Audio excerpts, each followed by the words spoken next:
Welcome. আরও 15,000 শিক্ষক নিয়োগ হতে যাচ্ছে এসএলএসটিতে। গতকালকে সংবাদপত্রে দেখেছেন যে আমাদের শিক্ষামন্ত্রী বলেছে যে এই নিয়োগ মিটলে আরও অন্ততপক্ষে 15,000 শিক্ষক নিয়োগ হবে। এবার এটা নিয়ে সোশ্যাল মিডিয়ায় বহু বলছে, বিভিন্ন প্রতিষ্ঠান যারা চালান বিশেষ করে এই সমস্ত ক্ষেত্রে তাদের সেটা পেশা, তারা আপনারা এখনই যোগাযোগ করুন, ভর্তি হন, নোটসের জন্য, পিডিএফের জন্য, এই সেই। তাহলে কি নিয়োগটা খুব দ্রুত হবে? এখন থেকে তাহলে বিভিন্ন ইনস্টিটিউশনে ভর্তি হয়ে যাব, প্রস্তুতি পুরোদমে শুরু করে দেব? কি করা উচিত, কি মনে হয়? দেখুন, নিয়োগ হোক সেটা আমিও চাই, কিন্তু আমি এই বিষয়টা নিয়ে বলবার আগে শুধু এটুকু প্রথমেই আপনাদের বলে রাখি যে প্রস্তুতি অবশ্যই নিজেরা সবসময় নেবেন, প্রস্তুতি তো ফেলনা যায় না, কিন্তু কোনো প্রতিষ্ঠানে এই 15,000কে টার্গেট করে এই মুহূর্তে ভর্তি না হওয়াটাই শ্রেয়। এবার আপনি ভর্তি হলে সেটা আমি বাধাও দিতে পারি না, কারণ এই কথাটা আমি বলতে পারি অন্যতম তার কারণ হচ্ছে আমি নিজে কোনো প্রতিষ্ঠান চালাই না, আমি কোনো কোর্স বিক্রি করি না, আমি কোনো কোচিং সেন্টারের সাথে না যুক্ত, না আমার কোনো আমি আলাদা করে কোনো কোর্স বিক্রি করি। ফলে আমার কিন্তু আপনাদেরকে কোনো সময়ই সেই প্রলোভন দেখানোটা কোনোদিনই উদ্দেশ্য নয় যে আসুন ভর্তি হন, এত টাকা দিয়ে অ্যাডমিশন নিন, এই করুন সেই করুন, আমি পিডিএফ দেবো, আমি নোটস দেবো, আমি কিচ্ছু দেবো না। কিন্তু যেটা আমার মনে হয়, এটা ভোটের আগে আপাতত একটা ললিপপ। দেখুন, এমসিসি লাগু হয়ে গেছে, মডেল কোড অফ কন্ডাক্ট যেটা আছে সেটা লাগু হয়ে গেছে। এই মুহূর্তে কোনো নোটিফিকেশন কোনো সরকারের পক্ষে দেওয়া সম্ভব নয়। ফলে নতুন সরকার গঠন হওয়ার পর তারপরে যদি আসতে পারে, আরে বাবা আগে পাতের যেটা আছে সেটা খাওয়া কমপ্লিট হোক। মানে কোনটাকে বলছি, যে রানিং যে এসএলএসটি রয়েছে, লেজে গবরে করে যে এসএলএসটিটা হচ্ছে আর কি, লেজে গবরে বলতে আমি আপনাদেরকে তো অসম্মান অর্থে বলছি না, 2016 লেজে গবরে হয়েছে এসএসসি, যাই জন্য তো এই নিয়োগটা, সেই নিয়োগটা আগে হোক, তারপরে হ্যাঁ 15,000 কেন, আরও বেশি ভ্যাকান্সি খালি হয়ে যাবে আমাদের রাজ্যে, এটা নিয়ে কোনো সন্দেহ নেই, কিন্তু নিয়োগটা কি আদৌ হবে? দয়া করে রাজনৈতিক অ্যাঙ্গেল থেকে দেখবেন না বিষয়টা, আমার গায়েও কোনো দলের ছাপটা লাগিয়ে দেবেন না, এই অনুরোধটা আমার থাকবে। কারণ আমি যারা আমার সাথে আমার কথা শোনেন, আমার ক্লাস করেছেন, তারা জানেন আমি ডে 1 থেকে আমি যেটা ফ্যাক্ট আমি সেটা বলেছি, কোনো রাজনীতির দলের কাছে আমার ঠিকই বাধা নেই।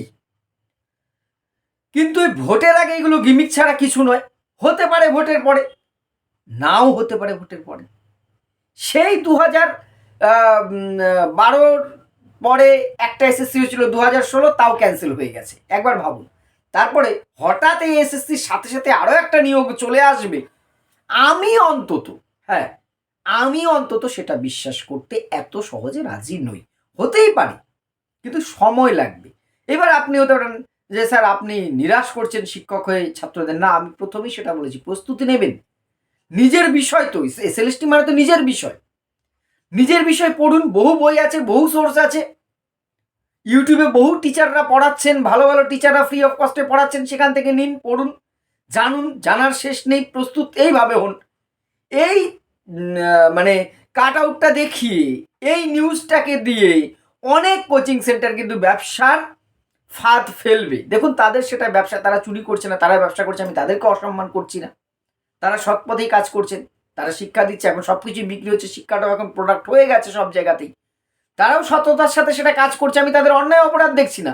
কিন্তু আপনি ভর্তি হলেন, একটা বেকার ছেলে মেয়ে, গরিব মানুষ, অনেকেরই আর্থিকভাবে পিছিয়ে পড়া আছেন, তারা হয়তো অনেক কষ্টে টাকাটা দিয়ে ভর্তি হলেন, কিন্তু আদেও সেই নোটিফিকেশন আসলো কবে, ধৈর্য থাকলো না। আমি সেই অর্থে বলছি, প্রস্তুতি নিজেরা নিন, কারণ এই এমসিসি লাগুর মধ্যে নতুন করে কিন্তু কোনো নোটিফিকেশন আসবে না, আসতে পারে না।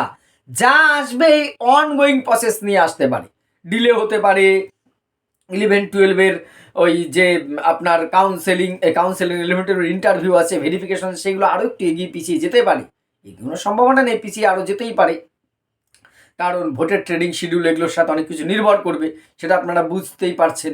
ওই সময়ে যে হবে না, কিছু যে মডিফিকেশন হতে হবে, এটা কিন্তু সবাই জানে। 11-12 কাউন্সেলিংটাও কিন্তু কিছুটা মডিফিকেশন হবে, সেটা যা আসবে আপডেট সে অনুযায়ী আপনারা দেখতে পারবেন। আমিও যখনই পাবো আপনাদের সাথে অবশ্যই আপনাদের সহযোদ্ধা হিসেবে আমি কিন্তু আপনাদের সামনে তুলে ধরার চেষ্টা করব।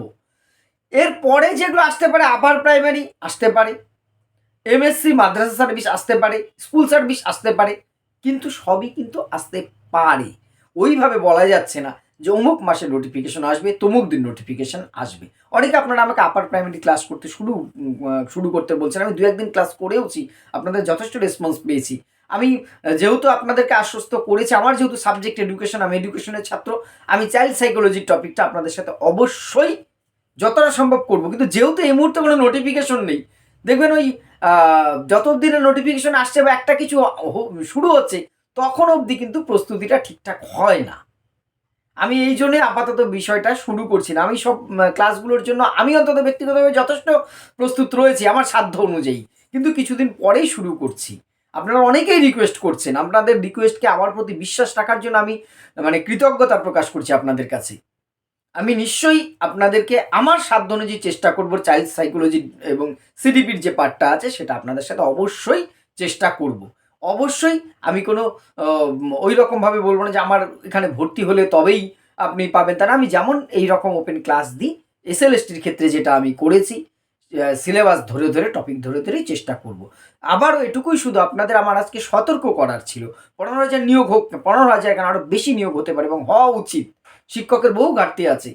বেকার ছেলে মেয়েরা যারা যোগ্য তারা স্কুলে যাক, ছাত্ররা শিক্ষক শিক্ষিকাদের কাছ থেকে শিক্ষা পাক, সেটা আমিও চাই। কিন্তু এই মুহূর্তে আমি এটা বলতে বাধ্য হলাম, কিছু জায়গায় দেখছি বিজ্ঞাপন চলছে যে এই নিয়োগ চলে এসছে, এখনই এই আমাদের সাথে যোগাযোগ করুন, এই করুন। এইখান থেকে খুব প্রয়োজন না হলে একটু দূরত্ব বজায় রেখে নিজের মতন প্রস্তুতি নিন। তারপরে বাকিটা অবশ্যই আপনার চয়েস। আপনাকে আমি জোর করতে পারি না বা আপনাকে আমি সেভাবে কিছু বলতে পারি না। আমি শুধু অনুরোধটুকু করতে পারি। আপনাদের কি মনে হয় এই ঘোষণাটা নিয়ে? অবশ্যই কমেন্ট বক্সে জানাবেন। ধন্যবাদ।